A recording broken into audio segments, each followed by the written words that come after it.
Following days of hushed rhetoric and wide speculation, Israeli missiles have reportedly hit a site in Iran, according to ABC News. So what are pundits saying about this response from Israel on Iran? What are the prospects of a wider war in the Middle East? And what would be the broader repercussions of war in the region?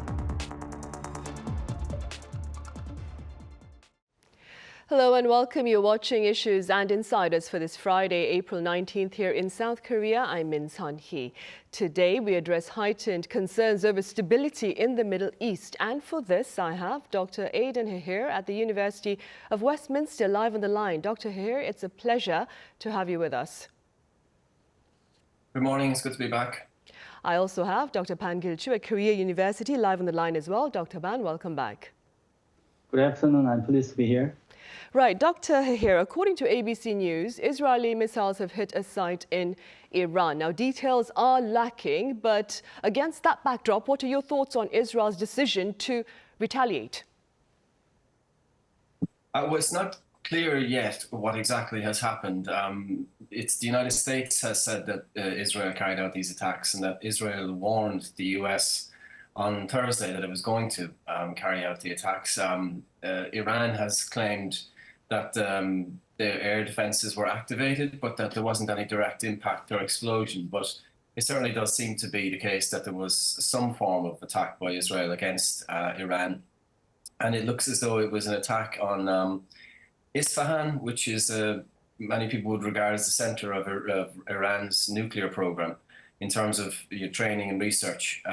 So, you know, that is an obvious attempt to degrade Iran's efforts to build up its nuclear weapons program. But it would appear as though the nuclear facilities have not been hit. But in terms of the actual impact of this, it was to some extent inevitable, given that Iran had attacked Israel recently.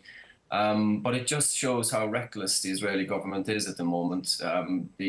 Israel's allies, the United States and the UK in particular, have called on Israel not to respond to Iran's attacks, and yet Israel has gone ahead and done this, which shows that the government is desperate to provoke a wider war, essentially, and drag in its allies into that war in an effort to deflect attention away from its genocidal activities in Gaza. Right then. Well, as Dr. Hehir said, Dr. Ban, despite international calls for restraint, Israel did earlier vow to respond painfully to Iran's attack over the weekend. Does this latest response, do you believe, Dr. Ban, serve that purpose? Well, before going into a deep dive, we need to take a look at what a painful response means indeed. I will say that it means Israel aims at making Iran feel pain and harassed in an indirect way or less massive way while making a full-scale war not to break out. In this sense, this latest attack seems to be in line with that purpose because Israel did not make the war declaration before making this counterattack. And furthermore, Israel at the moment was reluctant to officially announce the attack result so that Iran would not be able to initiate a war against Israel for doing that. Meanwhile, it does not appear clear which target Israel was exactly aimed at and what comes next. If then, why is this ambiguous response required, unlike its assertive and massive response to Hamas? First, it is related to the tricky situation of the war. The reason should be traced back to the mechanism behind this confrontation. Actually, Iran's attack, as you're well aware, was not a preemptive or preventive attack, but a response to Israel's airstrike on the consulate building of Iran located in Damascus, Syria. So from the viewpoint of Iran, it could be defined as a self-defense or rationally driven military response. But at the same time, Israeli attack was inherently driven by the prior incident, which was Hamas' attack on Israel on 7 October last year. Second, Israel's counterattack is most likely to serve as a serious war escalation and a wider regional conflict in the Middle East. Likewise, many countries, including the United States, UK, and Germany, are urging Israel to be restrained while being concerned about the possibility of the wider regional war. With this in mind, Israel's response might not stop here. I would say that Israel could have two broader options. First, Israel could have the option to continue a shadow war or choose more shocking methods under the theme of a shadow war. For example, Israeli forces, with the help of Mossad, could make a partial attack on the Iran forces headquarters that ordered the launch of drones and missiles. What is noteworthy is that this type of attack is least likely to be open, so that an attacker is hard to recognize officially. Second, Israel could come up with the gray zone tactics of making neither warfare nor peace. To that end, Israel might apply various indirect tactics such as psychological warfare, public warfare, and cognitive warfare while seeking a long-term interest. These two options are far from the option of a full-scale war. However, when the current situations in the Middle East are taken into consideration, these two options also risky to a war escalation and a wider regional war. All actors, including Israel and Iran, should keep that in mind. Right, indeed. And before we delve further into the prospects of a wider war, Dr. Hehir, I'd like to touch upon something that Dr. Ban just mentioned. The phrase shadow war has been thrown around by pundits in describing tensions between Israel and Iran. Now, for the sake of our ordinary viewers, Dr. Hehir, could you tell us a bit about what is meant by the term shadow war? Yes, well, it's a term that's used to describe the relationship between Israel and Iran, which is less than full-scale war, but still nonetheless characterized by great animosity. It manifests in various different ways. Israel has long been carrying out a series of covert attacks against Iran's nuclear program in terms of using a computer virus or assassinating key individuals associated with the Iranian nuclear program, or trying to scupper negotiations with the US. So, you know, that's an example of an attack on Iran that doesn't actually formally constitute an act of war. There's also been incidents both, from Iran and Israel in respects to shipping routes and attacks on boats there. And obviously, Iran has been involved in Syria, very close to Israel. They've imposed sanctions against each other. And I suppose the most dominant example of the shadow war, as it's known, is the use of proxies. Iran has what it calls the axis of resistance. So it's got militant groups in Iraq and Yemen and Lebanon, Syria and Gaza. Most notably, it has very strong links with Hezbollah, which has attacked Israel from southern Lebanon. So shadow war is a kind of a way of describing hostilities that haven't come out into the open, essentially, but they clearly have now. So we're no longer in a shadow war as such. Right then, and keeping in mind the latest developments then, Dr. Hehir, what are your thoughts with regard to the prospects of a full-blown out war in the Middle East between Israel and Iran?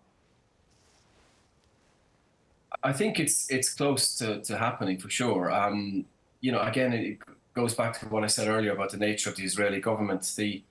Israel's attack against the Iranian embassy in Syria was really an unprecedented provocation. You know, it's a kind of a norm in international relations that you don't attack the embassies of states, particularly, in a country like Syria, which you already have a very bad relationship with. And that seemed to be designed to provoke both Israel and Syria into striking back against Israel, which, Israel would want to see happen, because as much as the United States and France and the UK have been very critical of Israel in the last sort of 3 or 4 weeks, or at least more critical than they were, they would certainly row in behind Israel in the event of an attack from Iran and Syria, which is, of course, what we saw when Iran did launch the drones against Israel. The US and the UK came to Israel's defense. So, Netanyahu, the Prime Minister of Israel, is extremely unpopular.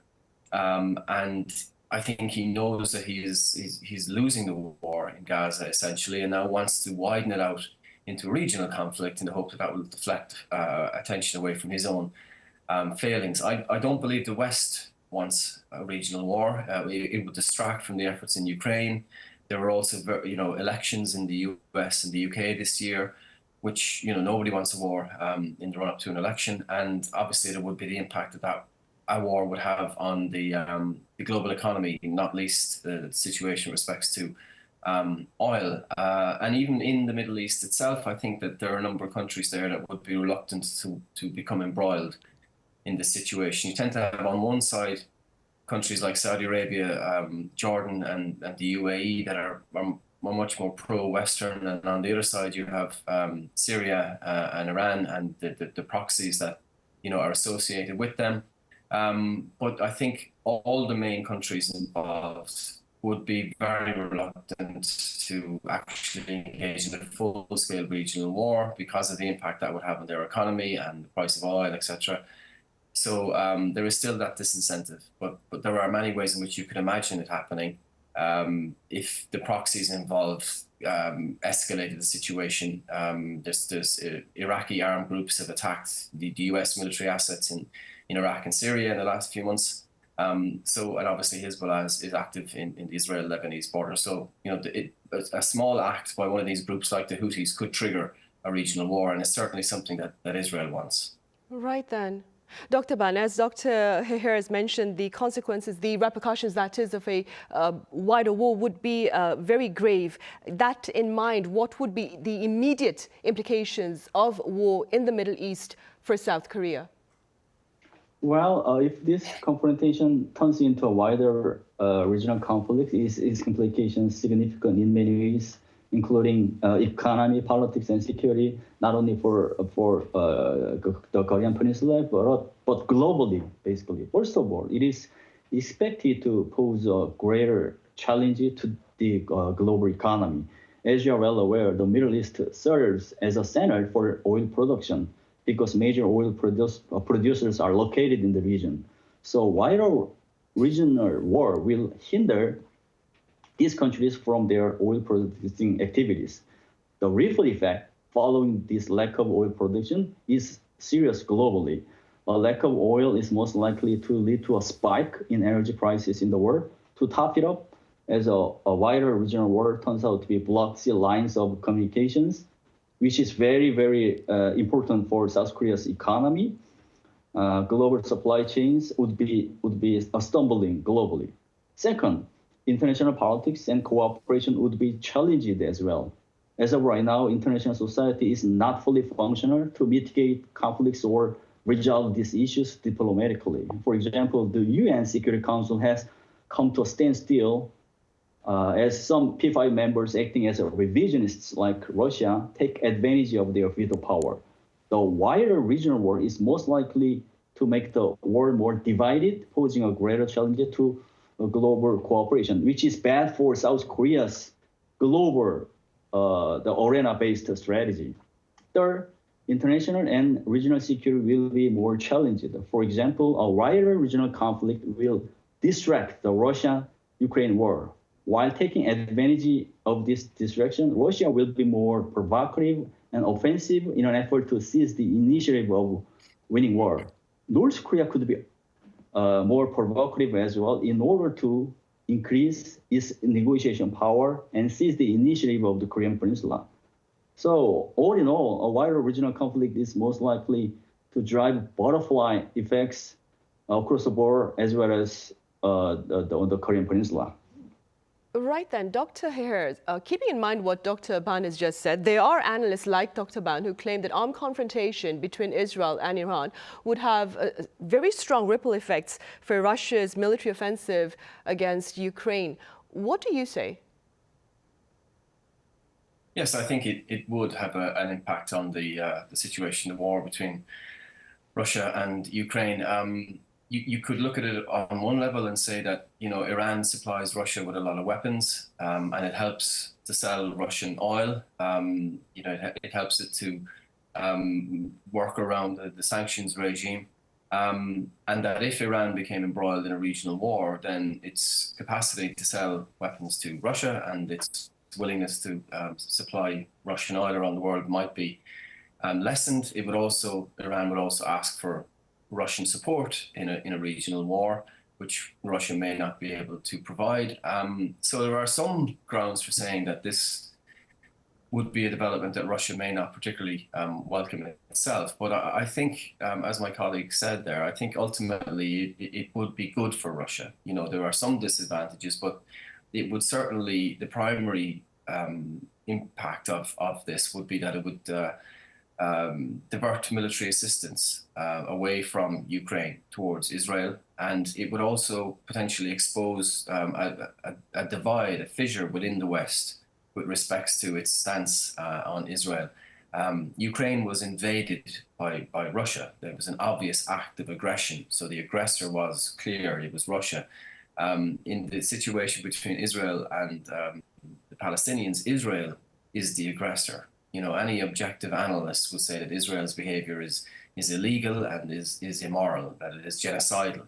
And if the West is seeking to come in on the side of Israel, then that is going to open up that fissure within the West between those who support Israel and those who very clearly don't. And any disunity within the West is, of course, good for Russia.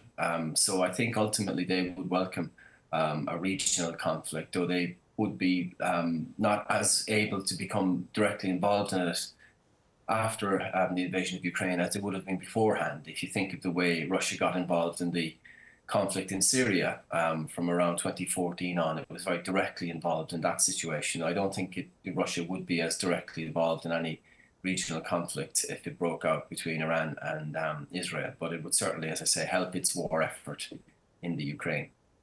Moving forward then, Dr. Ban, there is also speculation that China may actually gain greater ground in the Middle East in the case of a war between Israel and Iran. What are your thoughts?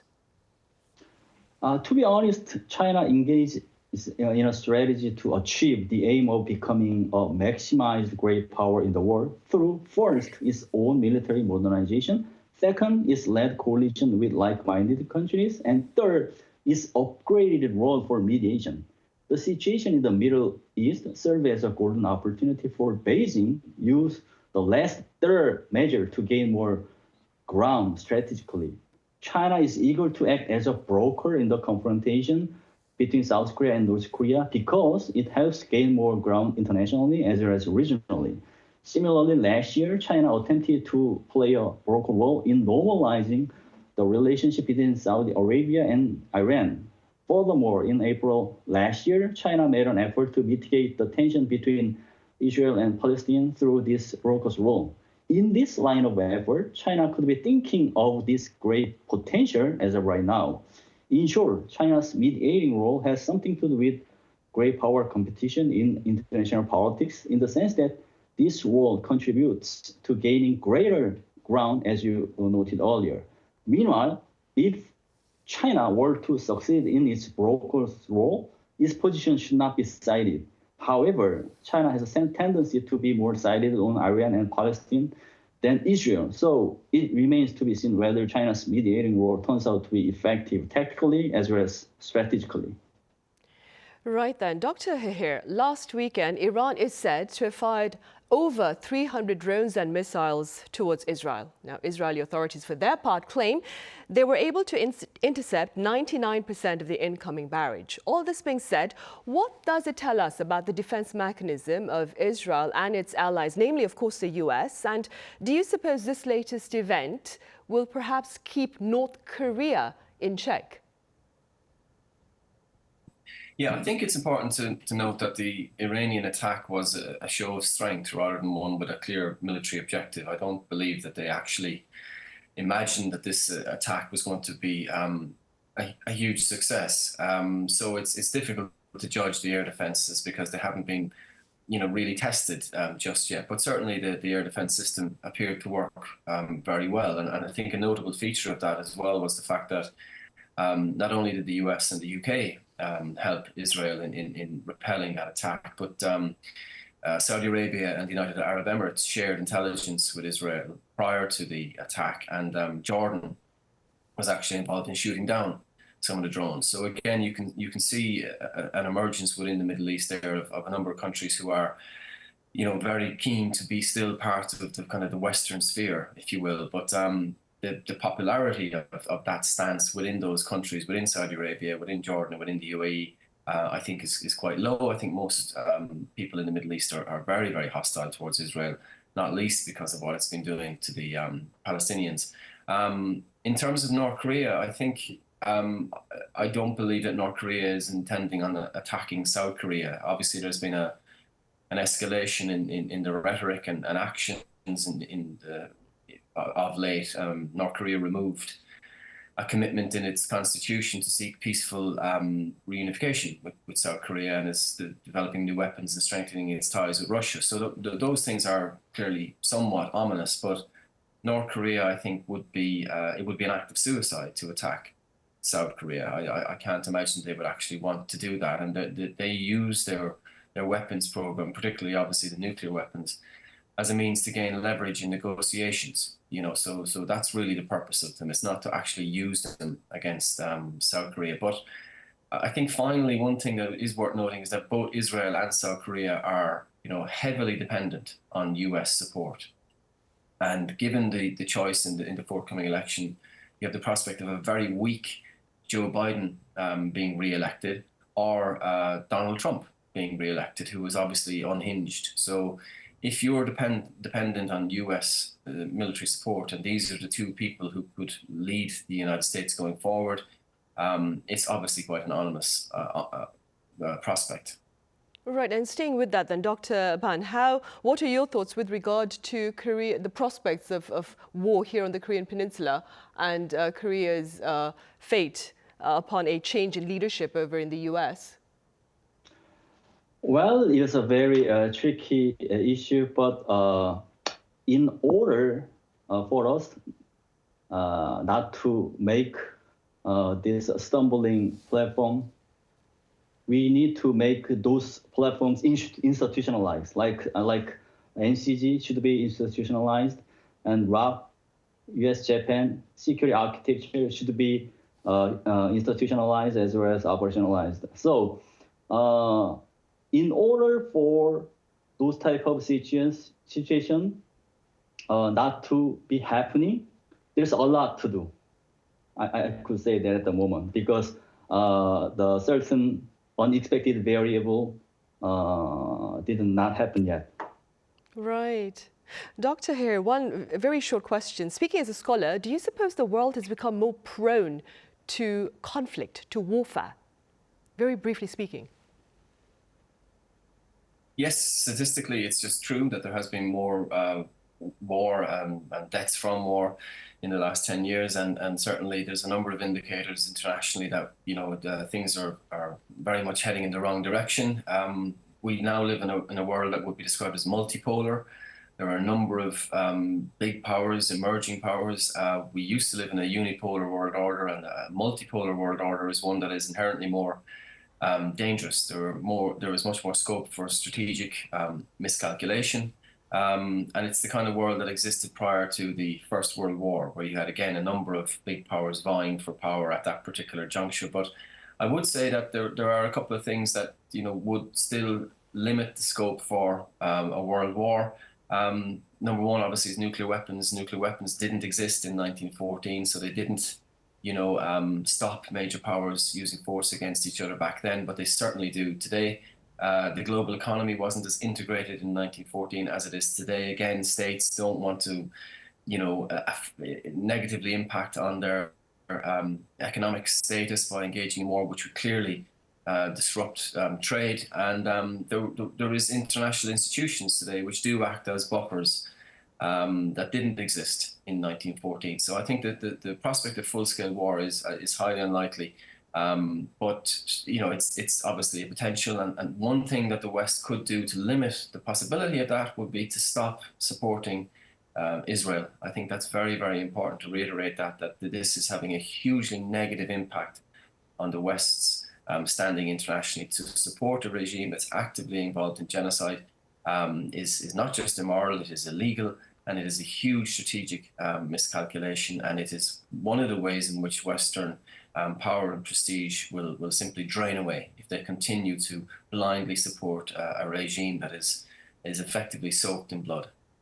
Hopefully we'll be able to find a peaceful resolution for all the violence out there in the world. And right, Dr. Hehir, thank you so much for your time and your thoughts today. And Dr. Ban, thank you very much for your insights. Thanks for having me. Right, well, that brings us to the end of this week's editions of Issues and Insiders. Have a great weekend. See you same time next Monday.